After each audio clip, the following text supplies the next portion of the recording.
Bismillahirrahmanirrahim. Hello, everyone, and welcome to the Youth Nexus podcast. I'm your host, Mariam, and we're joined here by our guests, Sana.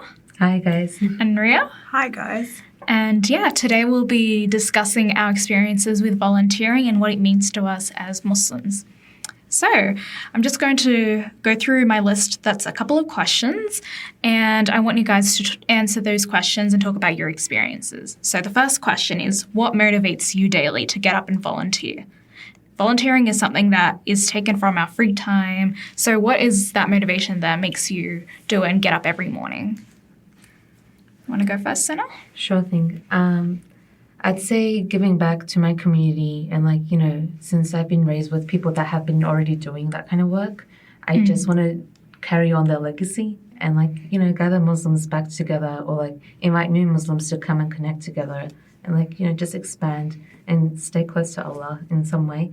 I don't know. I feel like I'll just continue on that beautiful act and connect people so we aren't lost in our own worlds. That's really beautiful, mashallah. What about you, Ria?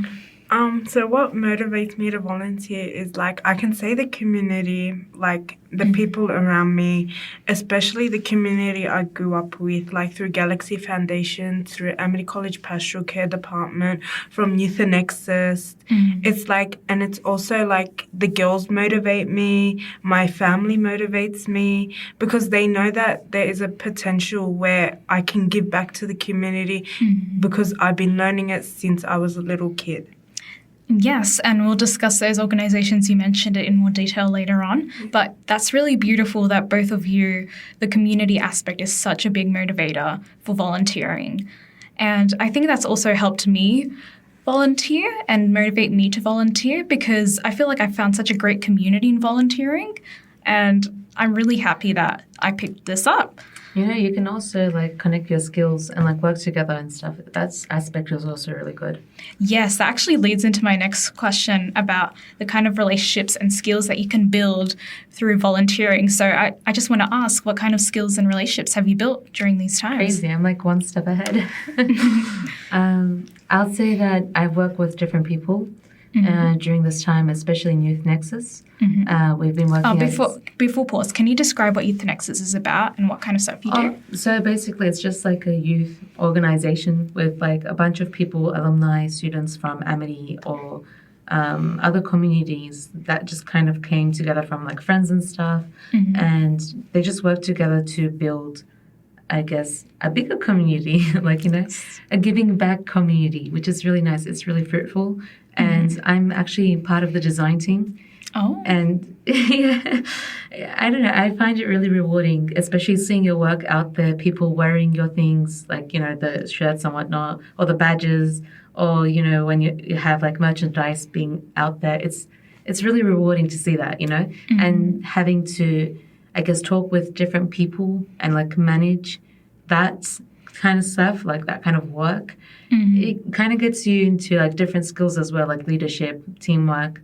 It builds you up, I guess, and it's really good to also put on your resume if you need be. That's a good point. Yeah. All right. What about you, Ria? What kind of skills and relationships have you built up through volunteering? So the relationships I built is friendship. Friendship is the most important thing. Also trust and honesty, because trust and honesty plays a major role in friendship. If you can't trust that person or can't be honest with them, then there is a no relationship that you can build with that person. And within friendship, when it comes to trust, it's you're you become they become a sister or a brother to you. Yeah, definitely. You kind of become more vulnerable, I guess, and it's really not easy being vulnerable with everyone. It's you put down your guards, and it's a place where you can rest, I feel. It's hard to open up to some people with your about your life and everything, but maybe or in general about yourself. But once you get to know these people, which I've learnt throughout my whole Youth and Nexus mentoring experience and volunteering through organizations, I learned that deep down, it has pushed my comfort zone and built a strong relationship with friendship with these people. Okay. And this is open to the both of you, but what aspect of the volunteering helps make these friendships and kind of build them? Might be a bit tricky, but... Not really, actually. It's just like I said, you come together, you work together, and when you work together with someone, you kind of see their ethics, what they give value to. Like I said, you become a bit more vulnerable because you're with that person a lot, like when you work with them especially. And like you kind of see, I guess, other sides to them that they might not really show, like because, professionalism or being out there, you kind of build like a wall. But when you are working in a community for so long together, you kind of like pick up on things that people give value to, and you're just like, okay, this person is like this, and like, you respect that. You kind of like become closer in that sense. Even working with you right now.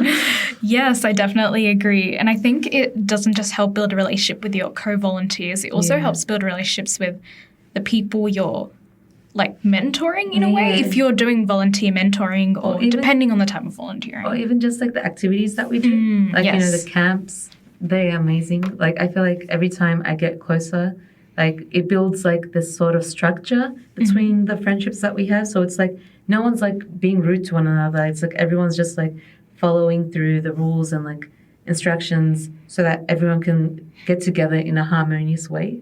Yes. Yeah, I don't know. It's beautiful. Alhamdulillah. Yes. And I wonder if and at any point during these volunteering events you have fundraised for some sort of cause that has hugely benefited the community. Has that happened or? Definitely. Yes. Of course it has. Actually, we worked on this campaign back in 2000 and I don't know what, but I was in year 10 and we were helping to get together like a water well campaign, and there's many water well campaigns happening like after that as well, like and before probably, but I'm not too sure.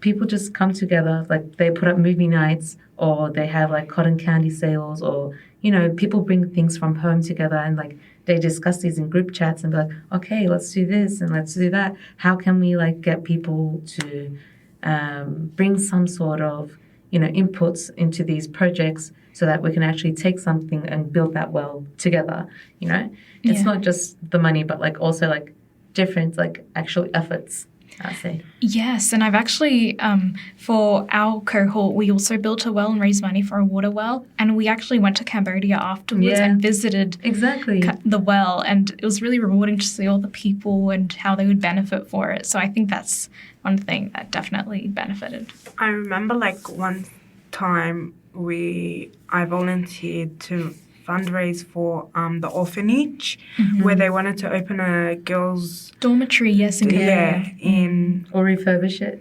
Yeah. And like that, being a part of trying to get people to actually donate and being a part of that volunteering to be a part of that was like amazing for me, because I learned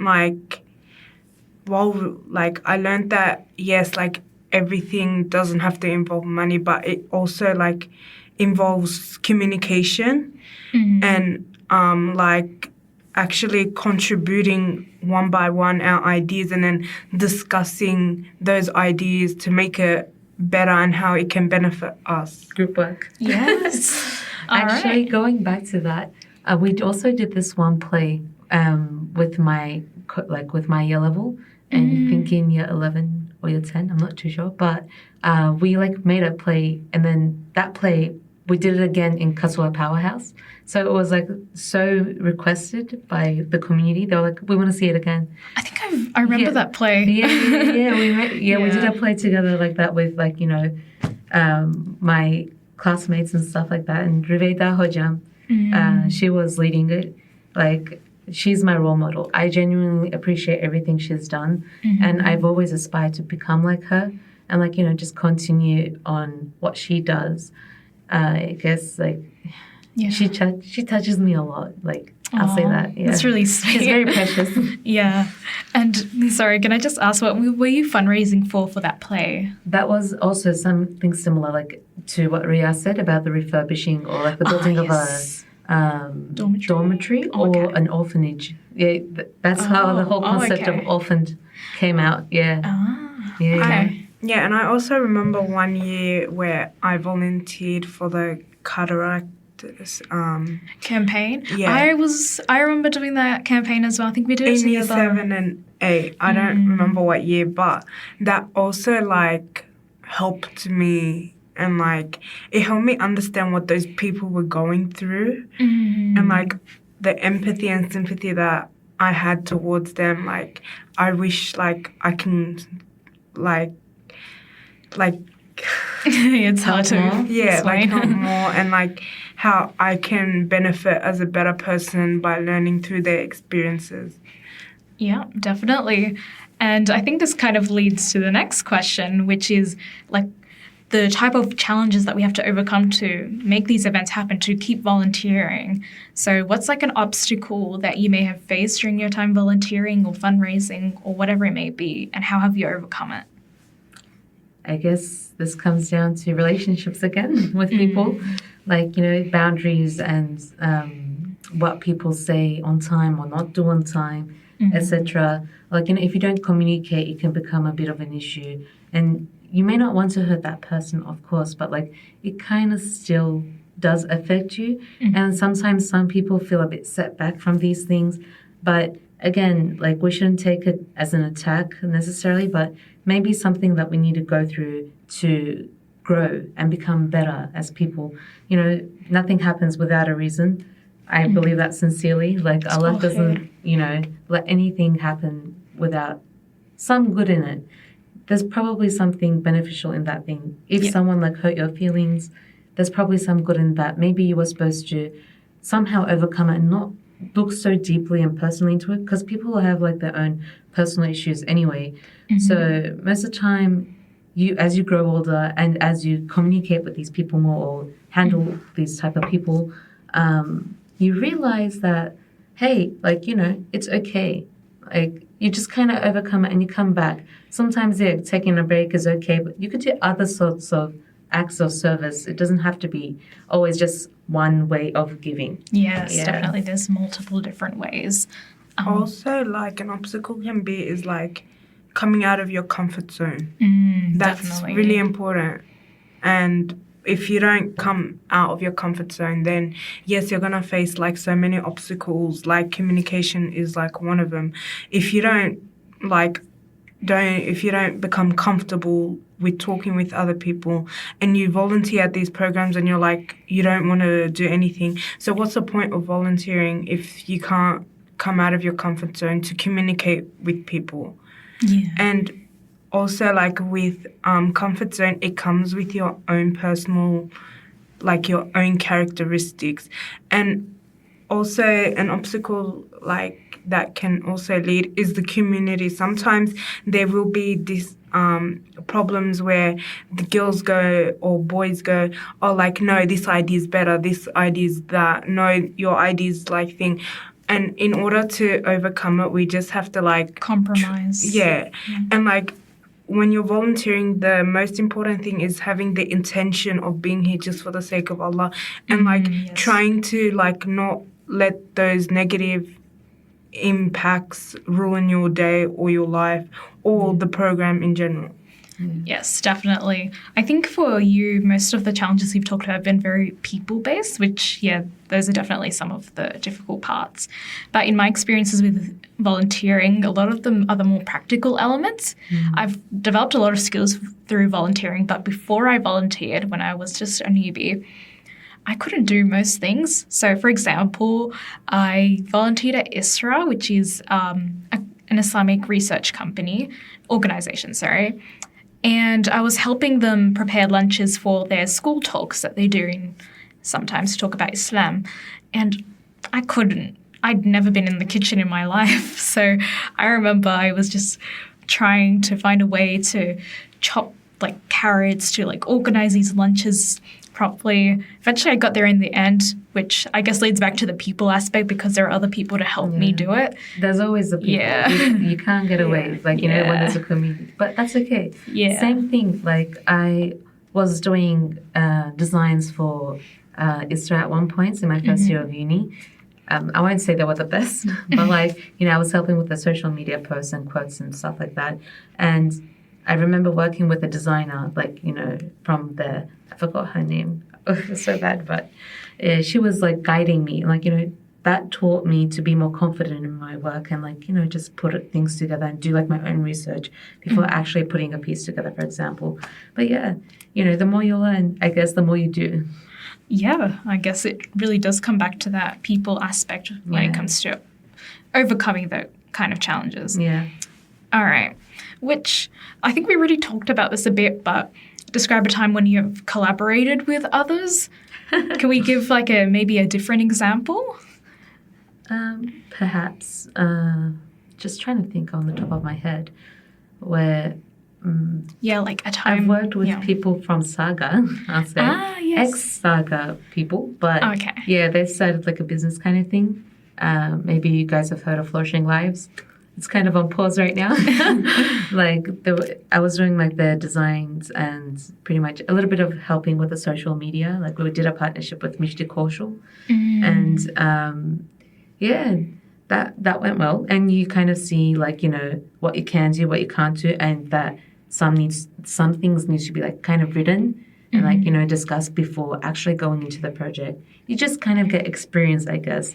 And yeah, it's not bad. Just, some rocky, bumpy roads, I'll say. But yeah, even like out of these things, other projects can come about. So, like, it doesn't have to be just necessary for the community, but for maybe something else from that community to give it back to them, maybe, Yes. Yeah.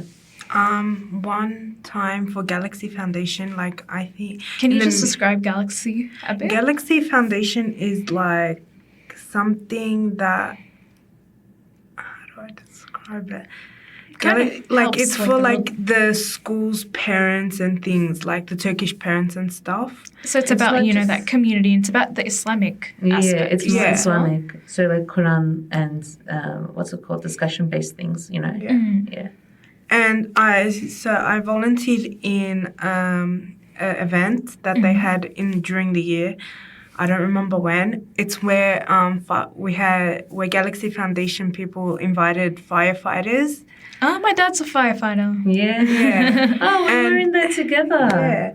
And like with that, like I volunteered on like getting to know those people, getting to know what their jobs are like, and like in just like getting their perspective of what being a firefighter is, asking questions and like getting to know what their job is, what the danger aspects of their job is, and to be like keeping an eye out on those and like how we can help them with their job. Also, another one where I volunteered for Galaxy Foundation is they have camps for girls and boys. Yes. It's where like interstate come together, and I volunteered to be a mentor. Like I had different levels, and with that we taught them like the Risale Nur, like the words. We had discussions, we had like video sessions, we had like people coming, speaking to them, and like helping those girls like grow up, and like answering their questions was like one of the aspects. You're on the other side of the spectrum. Like when you get to like actual helping, like, you're not the student anymore. Yeah. You're the abla. Like it feels like when I first started to volunteer for like mentoring programs, it felt weird because like I was a student just like a few years ago, and now I'm an abla and like, or a mentor, and like that's like whoa, like from being a student to a big step is like thing. And luckily with my ablas and my mentors, I learned a lot from them that I can teach my students nowadays, and I can teach like anyone who wants to be a part of those programs. Definitely. Yeah. And I think, as we mentioned in the beginning and all throughout really, the community aspect is one of the biggest points for volunteering. And I want to kind of bring this back to the Islamic perspective, because obviously giving back to our community is very good in building our Muslim community, our ummah, throughout Australia. And I kind of want to talk about, how do you think your goals in volunteering align with Islam's values and that kind of stuff? Well, firstly, like I said, your character, your work ethic, the way that you talk, the way that you carry yourself, even the things that you wear is just like a representative. And like you being in environments where people don't really see that much Muslims like conversing with one another or with other people, you kind of break down stereotypes, I'll say, because I feel like some people think some Muslims are a bit extremists. Like, you can't do this, you can't do that. But in reality, there's so much halal out there. Like, I think they don't really realize that until they actually sit down and like talk with that person. That's one of the things I think I saw in an Ashura program that I attended. And there was a what program? Ashura. Oh, Ashura. Do you guys know what Ashura is? It's like the Noah's pudding. Oh, okay. Yeah, they have that, like, it's like you fast on that day, I think, or that week or that month, something like that. Can't remember.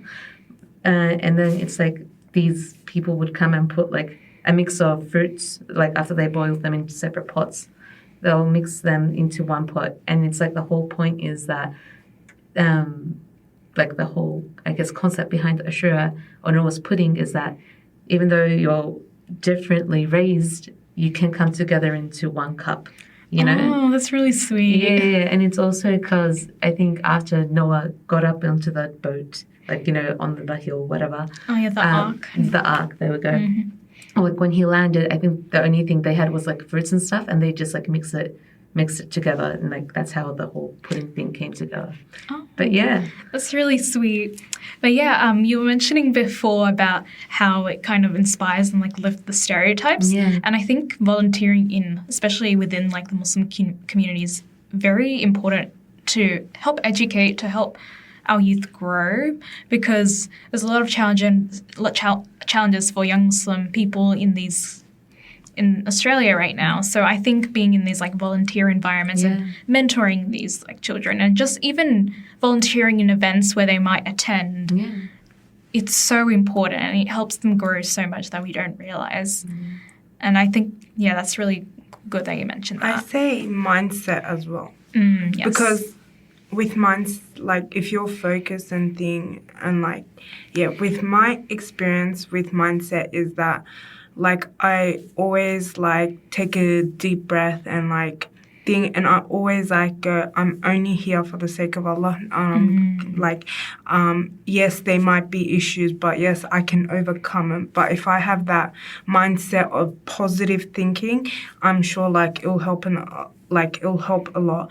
And when it comes to these kids, I go, like at the end of the day, I go, Alhamdulillah, like I was like, these kids learned something from me that that they benefit, and like what I benefited back then with my ablas and mentors.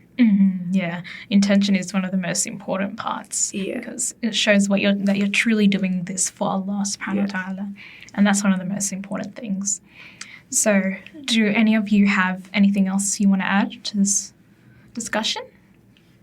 Not really. No? Thank you so much for having us. You're welcome. This is like my first time doing a podcast, so forgive me if I said anything that was no, you were amazing. Oh no, you guys were absolutely amazing. I suffer a lot, but forgive me if I've said anything wrong or to upset anyone. Thank you so much again for having us. I appreciate it genuinely. Yeah. Thank you guys for coming here. And so this is the end. This is Mariam signing off. Thank you so much for listening to the Youth Nexus podcast.